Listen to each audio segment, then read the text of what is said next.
Welcome back to the 2022 Ryan Conference USA Football Kickoff Show. We are joined by Middle Tennessee Blue Raiders. What a season they had. Another winning year last year. They won 5 of their last 7 games, capped off with a win in the Bahamas Bowl over Toledo.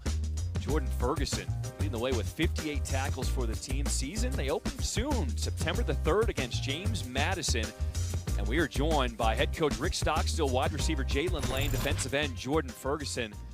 Coach, I always enjoy spending time with you, and I'm a little biased because every time I come to you guys and do a game, you always let me work out in your weight room. You're always so good to us. But as the 4th longest tenured coach in the FBS, you just do it the right way. You always do it with a smile on your face. What's the key to success? Well, I appreciate you saying that, but to me is just you got to surround yourself with great players and great coaches, and I've always been able to do that and have that. So all the credit goes to the players, these guys, and the players before them, and our coaching staff. We've got a great coaching staff. So, and try to be yourself. I mean, I'm not, I don't have an ego. I just try to do the best I can every day and help these players reach their goals, their dreams. But I'm proud of what we've done. This will be my 17th year, and we've been to bowls 11 out of those 16 years. So I'm proud of what we've done. 17th season. What is unique about this year and this year's team? I really feel we got great leadership on our team. When you talk about the uniqueness of it, it's hard to say until you really get in and start playing, because you don't have not a good feel, but you don't know about your team until they start playing, because our spring practices were so much different this year because we had 16 guys out because of surgeries, and then we got 14 new guys that got here this summer. So it's a little bit of a different team than what we last practiced. So, but I like the leadership of it. They're committed. They care about one another. They're a close-knit team. And in this day and time, I tell them all the time, the most talented teams don't always win. Or the most talented teams aren't always the best teams. It's the teams that are the closest, that care about each other and play for each other. And that's what I feel we have right now. We've got a really close-knit football team. When we start the season against JMU, that'll be your 200th football game as a head coach. Didn't know that. When you get into coaching, did you think you'd be in this long? I mean, what was the plan when you got in originally? No, I don't know if I ever thought that far into it, because one of my former players I was talking to from Clemson, Kevin Youngblood, played receiver for us. I told him this will be my 40th year as a college coach. And, so I've seen a lot of change. I've been around a lot of really good players and a lot of really good coaches. So, but I just try to do the best I can each day, and I don't look too far down the road of coaching this long or coaching this many games. I just try to do the best I can, give these guys my best effort every day. Let's go through your team now. Let's first talk on offense. Tell us about that unit, what you've seen from them this past spring. It's going to be different. We lost 4 starters in the offensive line, and then the guys that we're replacing them with, you really weren't here in the spring. We only had 7 healthy offensive linemen in the spring. So that unit's a little bit of, let's find out what it's going to be like here when we get started next week in August. The same with the running backs. We've got, Frank Pizant returning. Everybody else is new. The most experienced group on that field are the receivers, and I love that group. We lost 3 starters, from last year's team, but I really like who we're replacing them with. And then a quarterback, we played 4 different quarterbacks last year, and that's why one of the reasons I'm so proud of last year's team, the adversity that they overcame last year through injuries and some, other things that to accomplish what they did was really a pat on the back for that team last year. So I like our quarterbacks, Chase Cunningham and Nick Vadiato are 2 guys that have played now and been around and good leaders, really good players.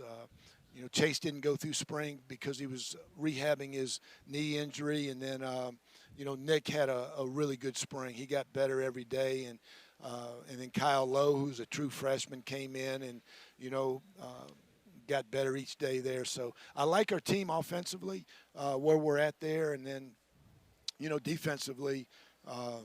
Our defensive line is that's who we're going to hang our hat on. All those guys are back. They're really good players, great leadership in that group. It's a great example of, for the other guys to follow. And then, linebackers, we got some new guys in there replacing DQ Thomas, who we lost to the NFL.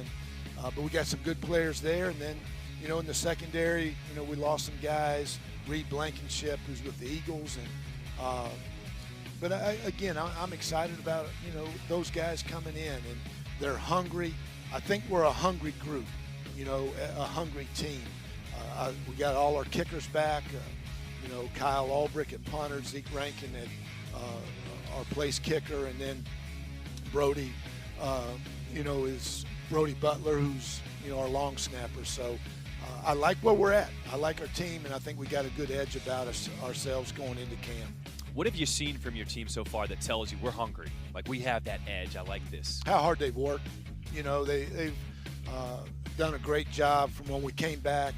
We'll come back in January after the bowl game, and just you could tell it was a confident group that winning that game, you go into that game, how we won especially how we won the last couple games.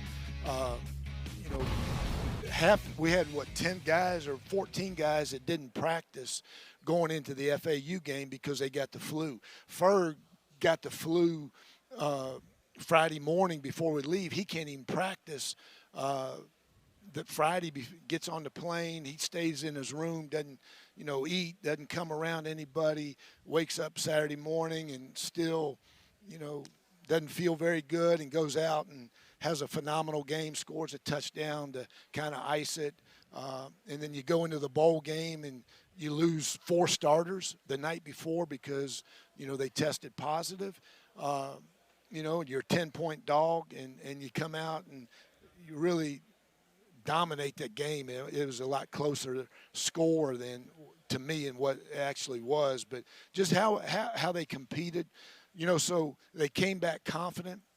With great focus, great maturity, had a great winter, had a great spring, and that's led into a phenomenal summer. Nice. All right, let's bring in the guys. Defensive end Jordan Ferguson, coming off of your best year ever. Hearing Coach talk about you guys have this edge, this hunger.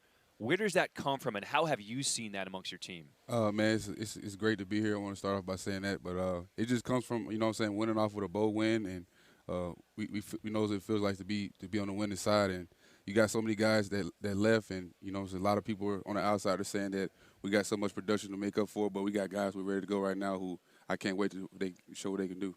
So as the leader coming back on this defensive unit, what have you done to rally your guys this offseason? We just put our head down the grind. It's nothing too much to say about. It's nothing to worry about on the outside noise. We just got to put our head down the grind and work, and just keep coming together as a team and keep doing our chemistry.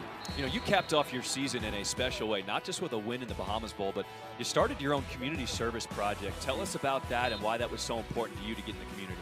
So I started on my mom's birthday on Christmas last year, and it's like I said earlier, man, there's so many men that helped me get to this point, and I want to help people who have a worse situation than I do, and that's what I want to do. I want to motivate other people to help other people and put other people before myself. I just want to put a smile on people's faces. All right, you got to brag a little bit. We're live on TV here at Globe Life Field. Tell me the name of your organization, what you guys do, how people can help you out. Hands Worldwide. That's the name of the organization. We provide relief to people in need who can't provide for themselves. We feed people. I got so many different things I want to do, but I got to be careful what I do and just take time. And next thing I'm going to do is probably feed the homeless on Thanksgiving, so I'm excited for that. And whoever wants to help, just reach out. We can get it going. Is there a website people can reach you at? Not yet, but okay. I do have social media platforms. I'm just taking it slow and just keep learning, and I'm going to get my 501c3, and we're going to go from there. I love it. Love getting back in the community. Talk about wide receiver Jalen Lane. As a punt returner, you are just electric on the field, and I know you're going to take your game to the next level as part of this rotation as a wide receiver. What has this offseason been like for you? For me, this offseason, I've really taken time to focus on the things that I'm bad at. I wasn't particularly good at this past season, especially in my wide receiver game. Because, like you said, I want to take that to the next level as well. And, the other guys on the offense, they've been right with me. So we've been putting in the work for sure. All right, as an All-American, as a punt returner, that takes a special kind of speed. Where does that speed come from, and what does it take to be a good punt returner? For one, to be a good punt returner, you got to have a great return unit.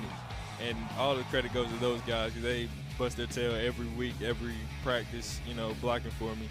And, I guess the speed, South Carolina speed, I guess. A lot of fast guys on the team are from the Carolinas, so I got to give it to that. They did.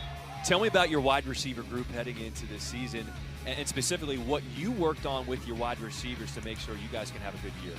I really like the experience we got coming back. We got Isaiah, Yusuf, and DJ coming back, and I really like how we've all taken the time. Like I said, we've been feeding off each other, asking, how do you do this on this release? Just feeding, picking each other's brains, and working on the things that we can get better at. So I like that about our unit for sure. Cool. I mean, Coach, you got a great group of guys. You always do. I mean, you always have a great character guys, but this year's team, is it a little different than anything you've seen in the past? I wouldn't say different because I think if you say that, that's sliding the guys before them. But like I said, this is a close-knit team. These guys, I have a lot of respect for Jordan and for Jalen and our whole team because of how hard they work, how they're committed to being the best players individually and collectively as a team that they can be. So I have a lot of respect for this team, a lot of appreciation for this team and how hard they work. And, if you just because you work hard doesn't mean you're going to be successful. But if you don't work hard, you don't have a chance. And this team is committed. They're committed to each other. And I'm really proud of them and how they've handled themselves in a very professional manner. Start of the season is right around the corner. Let's walk through your schedule. Highlight some of the games and what you see when you look at the schedule. It's, first 4 games are out of conference. First 3 of the 4 are on the road. We've only got 5 home games, so we got to prepare. To me, when you play on the road, you got to bring your toughness, and so because you're playing in unfamiliar settings and all that kind of stuff. So we got a very demanding schedule, and but I'm excited about it, and look forward to that first one. And again, I don't look past one down the road, but it's a very challenging schedule and excited to play it. Rick Stockstill, the legend. You set the example of how a college football head coach should be. It's an honor to work with you all the time. I appreciate you saying that, but very kind. But I just try to do things the right way and try to treat people the right way. Well, thank you so much for joining us, as well as Jordan Ferguson, Jalen Lane. Guys, good luck in the upcoming season. Thank you. Appreciate you.